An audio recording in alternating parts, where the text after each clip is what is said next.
नमस्कार दोस्तों, स्वागत है आपका आपके अपने यूट्यूब चैनल पर। तो आज हम शुरू करने जा रहे हैं न्यूट्रिशन यानी पोषण वाले चैप्टर को। आगामी एग्ज़ाम की दृष्टि से भी और जो अभी चल रहे हैं एग्ज़ाम, तो उन एग्ज़ामों में देखा जाए, ठीक है, तो न्यूट्रिशन बहुत ही महत्वपूर्ण चैप्टर है, यानी पोषण बहुत ही महत्वपूर्ण चैप्टर है। तो आइए पहले शुरू करते हैं कि पोषण जानते हैं कि न्यूट्रिशन होता क्या है। तो पहला, न्यूट्रिशन या पोषण है क्या। तो पोषण जो है, तो याद रखें दोस्तों, जीवों को जीवित रहने के लिए तथा अपने शरीर की वृद्धि और विकास करने के लिए जिन जिन पदार्थों की ज़रूरत पड़ती है वो सब पोषण यानी न्यूट्रिशन के अंतर्गत आता है। जैसे आपने देखा होगा, हमारे शरीर में प्रोटीन भी चाहिए, कार्बोहाइड्रेट चाहिए, वसा चाहिए, विटामिन चाहिए, खनिज लवण चाहिए, जल चाहिए। तो ये सारी चीज़ें, यही सारी चीज़ें आपका पोषण के अंतर्गत आती हैं। तो आइए शुरू करते हैं पोषण में। तो देखें, पोषण में अगर देखा जाए तो पहला जो पोषण में प्रकार है, तो ये देखें कि पहला जो पोषण का प्रकार है वो है उपयोगिता के आधार पर, कि हमें यूजेस के आधार पर कौन कौन से प्रकार होते हैं। तो देखें, उपयोगिता के आधार पर पहला जो लिखा है ऊर्जा उत्पादक लिखा है, मतलब ऐसे पदार्थ जो हमें एनर्जी देने का कार्य करते हैं वो ऊर्जा उत्पादक कहलाते हैं। जैसे आपका वसा हो गया, कार्बोहाइड्रेट हो गया।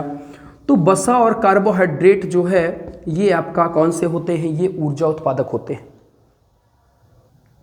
तो हमने देखा जो ऊर्जा उत्पादक है, तो ये वसा और कार्बोहाइड्रेट आपका ऊर्जा उत्पादक में आ जाएंगे। उपापचयी नियंत्रक जो होते हैं, उपापचयी नियंत्रक मतलब जो हमारे शरीर का मेटाबॉलिज्म कंट्रोल करने का कार्य करते हैं, तो वो कहलाते हैं उपापचयी नियंत्रक कहलाते हैं। और इनके अंतर्गत विटामिन, जल और खनिज लवण आ जाता है।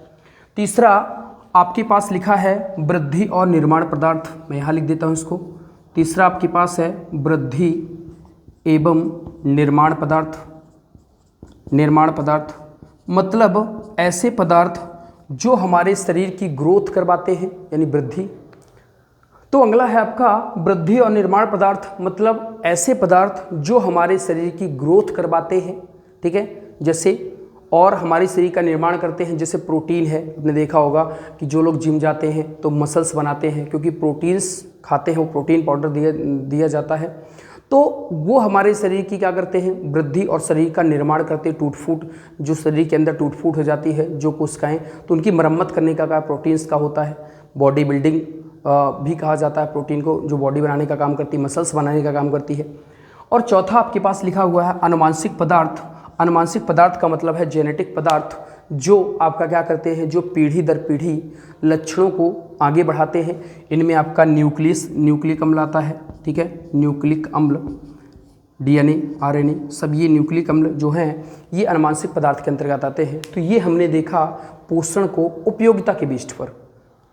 अब बात आती है कि पोषण में कौन कौन से पदार्थ होते हैं। तो देखें, अगर मैं न्यूट्रिशन या पोषण की बात करूं, तो पोषण के पदार्थों की बात करें तो इन्हीं में आपका आ जाता है कार्बोहाइड्रेट आता है, प्रोटीन आता है, विटामिन आता है, खनिज लवण आता है। तो आइए हम एक एक से देखने का प्रयास करते हैं कि कौन कौन सी चीज़ें हैं जो आती हैं। तो शुरू करने जा रहे हैं हम अपने कार्बोहाइड्रेट को। तो कार्बोहाइड्रेट में क्या कुछ प्रश्न बन सकते हैं। तो पहली बात ये है कि कार्बोहाइड्रेट है क्या। तो याद रखें दोस्तों, कार्बन, हाइड्रोजन और ऑक्सीजन से मिलकर बने यौगिक कार्बोहाइड्रेट कहलाते हैं। और इनमें कार्बन जो है एक होता है, हाइड्रोजन दो होता है और ऑक्सीजन एक होता है। मतलब जो इनमें कार्बोहाइड्रेट में कार्बन, हाइड्रोजन और ऑक्सीजन का जो रेशियो होता है, जो अनुपात होता है, वो होता है 1:2:1। दूसरी बात ये जो कार्बोहाइड्रेट हैं, ये आपको, ये जो आप हैं, ये एल्डिहाइड और कीटोन कैटेगरी के होते हैं। एल्डिहाइड अगले की क्लास में हम पढ़ेंगे, CHO एल्डिहाइड। और जो कीटोन होते हैं, तो एल्डिहाइड और कीटोन कैटेगरी के होते हैं। ये लोग एल्डिहाइड और कीटोन कैटेगरी के होते हैं। कौन? कार्बोहाइड्रेट। दूसरी बात ये है कि अगर आपको देखना है इनको, तो ये आपको घर में आपको शुगर और स्टार्च के फॉर्म में देखने को मिलेंगे। शुगर और स्टार्च के फॉर्म में आपको शुगर और स्टार्च के फॉर्म में आपको देखने को मिल जाएंगी। कौन? कार्बोहाइड्रेट। आपने शक्कर देखी होगी घर में, तो जो टेबल शुगर होती है वो आपका कार्बोहाइड्रेट ही तो है। दूसरी बात, जो कार्बोहाइड्रेट है शरीर में की आपका 60 से 75% जो ऊर्जा है वो कौन पूरी करता है? ये कार्बोहाइड्रेट पूरी करते हैं। और याद रखें दोस्तों कि यदि आपको इनिशिएंट एनर्जी चाहिए, यानी आपको तत्काल ऊर्जा की ज़रूरत है, तो तत्काल ऊर्जा देने का कार्य जो है यही करते हैं, कार्बोहाइड्रेट करते हैं। ये आपको क्या है? तत्काल ऊर्जा देते हैं। आपने देखा होगा कि खिलाड़ी मैच खेलते वक्त क्या है, आपने देखा होगा ग्लूकोज पीने लगते हैं, तो ये इनिशिएंट एनर्जी देते हैं, तत्काल ऊर्जा देते हैं। लेकिन याद रखें दोस्तों कि ये तत्काल ऊर्जा तो देते हैं लेकिन बहुत ज़्यादा एनर्जी नहीं दे पाते हैं। ठीक है, यदि आप 1 ग्राम ग्लूकोज का ऑक्सीडेशन करेंगे, 1 ग्राम आपका यदि ग्लूकोज का ऑक्सीडेशन किया जाए, ऑक्सीकरण किया जाए, तो 4.2 किलो कैलोरी ऊर्जा ही प्राप्त होगी। 4.2 किलो कैलोरी ऊर्जा प्राप्त होगी। तो ये देखें कि शरीर को सबसे ज़्यादा कार्बोहाइड्रेट की ज़रूरत पड़ती है। आप गेहूँ खाएंगे, चावल खाएंगे, आलू खाएंगे, ये सब कार्बोहाइड्रेट है। तो दाल चावल आपने खाया होगा, तो ये सब का सब क्या है? कार्बोहाइड्रेट है। आपको जो बहुत ज़्यादा भूख लगती है तो हम कार्बोहाइड्रेट ही खाते हैं। आप आलू खा लीजिए, थोड़ी देर के लिए भूख आपकी क्या होता है कि समाप्त, लेकिन ये लंबे समय तक एनर्जी नहीं दे पाते। याद रखिए दोस्तों, अभी हम पढ़ेंगे वसा। तो वसा जो है हमारे शरीर को सर्वाधिक ऊर्जा देती है। आपने देखा होगा कि 1 ग्राम जो वसा है वो 9.4 किलो कैलोरी ऊर्जा देता है। तो याद रखें, अगर सबसे ज़्यादा ऊर्जा की बात आए तो सबसे ज़्यादा जो ऊर्जा है और लंबे समय तक जो ऊर्जा है वो वसा देता है। 1 ग्राम वसा का ऑक्सीकरण करेंगे आप तो 9.4 किलो कैलोरी ऊर्जा मिलेगी, जबकि यदि 1 ग्राम कार्बोहाइड्रेट का ऑक्सीकरण किया जाए तो आपका 4.2 किलो कैलोरी ऊर्जा मिलती है। तो दोस्तों यदि आपको स्क्रीनशॉट करना है तो स्क्रीनशॉट कर लीजिए, मैं साइड में हुआ जा रहा हूँ। ठीक है, अब दूसरी बात आती है कि कार्बोहाइड्रेट का वर्गीकरण। आपने स्क्रीनशॉट कर लिया होगा। अब आज बात आती है कार्बोहाइड्रेट का वर्गीकरण।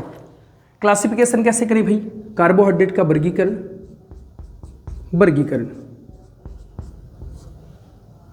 अगर इसके एग्जाम्पल की बात है कि कार्बोहाइड्रेट, तो आप याद रखें ग्लूकोज कार्बोहाइड्रेट है। ग्लूकोज हो गया, गैलेक्टोज हो गया, सुक्रोज हो गया, माल्टोज हो गया, ग्लूकोज हो गया, गैलेक्टोज हो गया। अब यहाँ की बात करेंगे हम, सुक्रोज हो गया, शक्कर में पाया जाता है सुक्रोज। ठीक है, अंगूरों में पाया जाता है गैलेक्टोज। सुक्रोज हो गया, माल्टोज अनाजों में पाई जाने वाली शुगर होती है माल्टोज शुगर। तो ये सब जो हैं ये कार्बोहाइड्रेट के ही प्रकार होते हैं।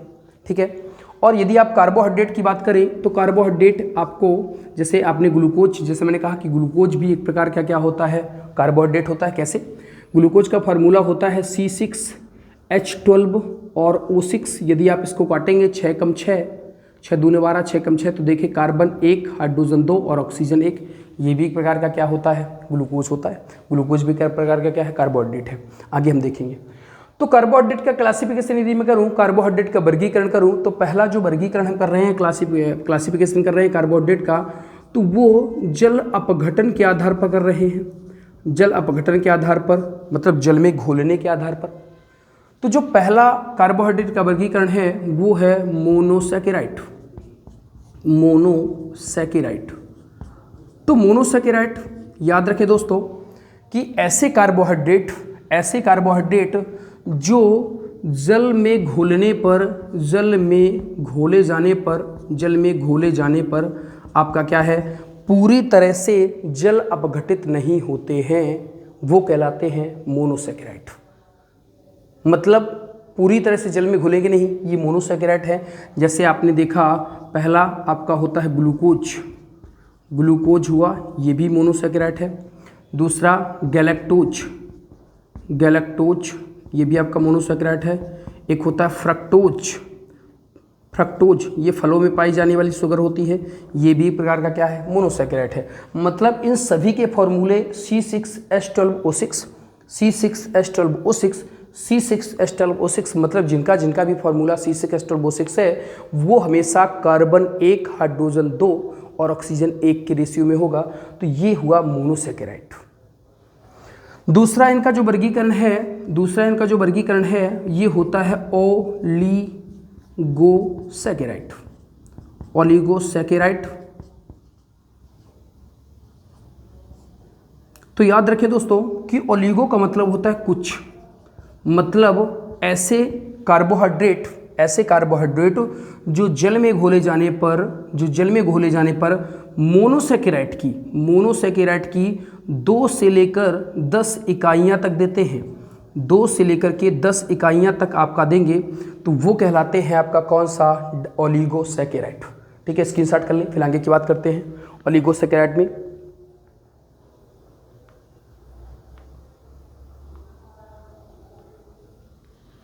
देखिए, ठीक है, स्क्रीनशॉट कर लिया होगा आपने। ठीक है, देखिए इसमें कौन कौन सा आ जाता है। ओलिगोसैकेराइड के एग्जाम्पल की अगर बात करें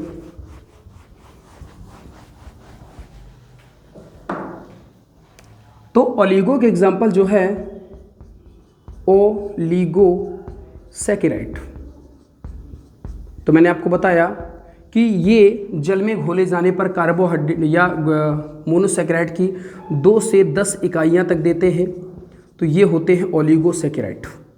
तो अब ओलिगोसैकेराइड्स का पहला जो एग्जाम्पल है आपने देखा होगा माल्टोज।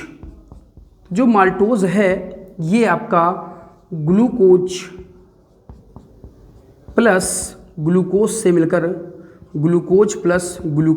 से मिलकर के आपका क्या बनता है, माल्टोज बनता है।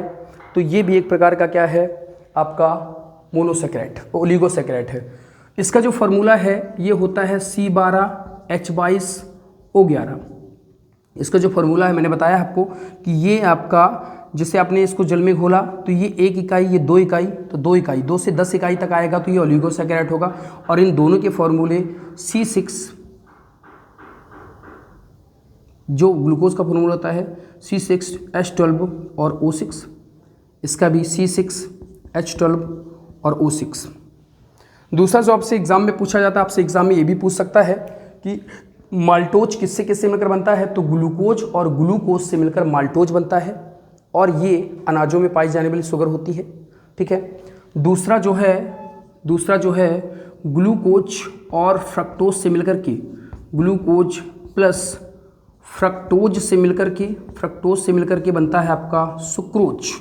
ग्लूकोज और फ्रक्टोज से आपका मिलकर के क्या बनता है, सुक्रोज। तो ये भी एक ओलिगोसैकेराइड होता है।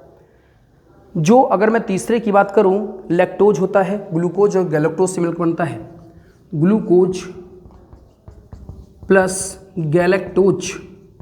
गैलेक्टोज से मिलकर के बनता है लैक्टोज। मतलब लैक्टोज भी एक प्रकार का क्या होती है, ये भी आपका ओलिगोसैकेराइड का एग्जाम्पल है। तो आपसे ये भी पूछा जा सकता है कि आपका क्या है, तो याद रखिए दोस्तों, ये आपको शायद दिखाई दे रहा होगा कि ग्लूकोज और फ्रक्टोज से मिलकर के क्या बनता है, सुक्रोज बनता है, और ग्लूकोज और गैलेक्टोज से मिलकर के क्या बनता है, लैक्टोज बनता है। तो ये भी एक प्रकार का क्या होता है, ओलिगोसैकेराइड होते हैं। तो आपसे पूछा जा सकता है कि निम्न में से सुक्रोज किससे किससे मिलकर बनता है, तो ग्लूकोज और फ्रक्टोज। दूसरी बात, लैक्टोज किससे किससे मिलकर बनता है, तो ग्लूकोज और गैलेक्टोज से मिलकर के क्या बनता है, लैक्टोज बनता है। ठीक है दोस्तों, लैक्टोज जो शुगर है, दूध में पाई जाने वाली शर्करा जो होती है, दूध में जो मिठास होता है वो लैक्टोज की वजह से होता है। ठीक है कि नहीं। तो याद रखें, अनाजों वाली शुगर माल्टोज होती है, ग्लूकोज आप जानते ही हैं। ठीक है, अब जो अंतिम वर्गीकरण है, मोनोसैकेराइड हो गया, ओलिगोसैकेराइड हो गया। इसके बाद जो अंतिम वर्गीकरण है इसको हम नेक्स्ट वीडियो में देखेंगे, और नेक्स्ट वीडियो में हम वसा को भी कवर करेंगे। ठीक है, विटामिन्स को भी कवर करेंगे। ठीक है, तो यदि आपको हमारी वीडियो अच्छी लगती है तो हमारी वीडियो को लाइक, हमारे चैनल को सब्सक्राइब और हमारी वीडियो को शेयर ज़रूर करें। मिलते हैं आपसे अगली वीडियो में, तब तक के लिए धन्यवाद।